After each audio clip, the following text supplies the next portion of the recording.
अस्सलामुअलैकुम नाज़रीन। नाज़ न्यूज़ काज़ी अहमद जी खबरुन संगत माया उरूबा खान।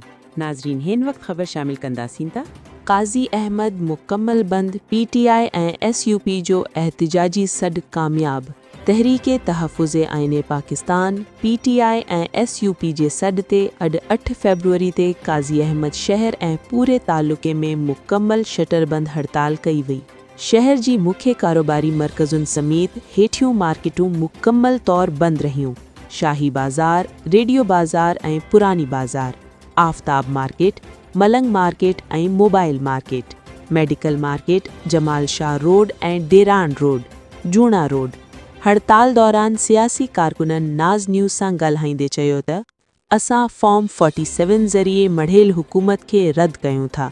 असांजो मुतालबो आहे त तमाम सियासी क़ैदियुनि खे आज़ाद कयो वञे ऐं 28 तोड़े 27 आइनी तरमीम खे फ़ौरी तौर ख़त्म कयो वञे।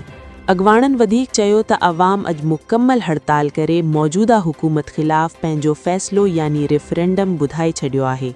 हू मुल्क में हक़ीक़ी जमहूरियत, अदलिया जी आज़ादी ऐं नाइंसाफ़ी जो ख़ात्मो चाहिनि था। बेतरफ़ पुलिस मार्केट खां ॿाहिरि मेन रोड ते गश्त कंदे शहरनि खे दुकान खोलण लाइ लाउड स्पीकर ते अपील कंदे खेनि तहफ़ुज़ फ़राहम करण जो यकीन ॾियारींदी रही। हर पल बाख़बर रहण लाइ नाज़ न्यूज़ काज़ी अहमद खे फेसबुक, यूट्यूब, इंस्टाग्राम ऐं X ते फॉलो करियो। हेर ताईं एतिरो ई। मां समाजी मेज़बान उरूबा खान। अल्लाह हाफ़िज़।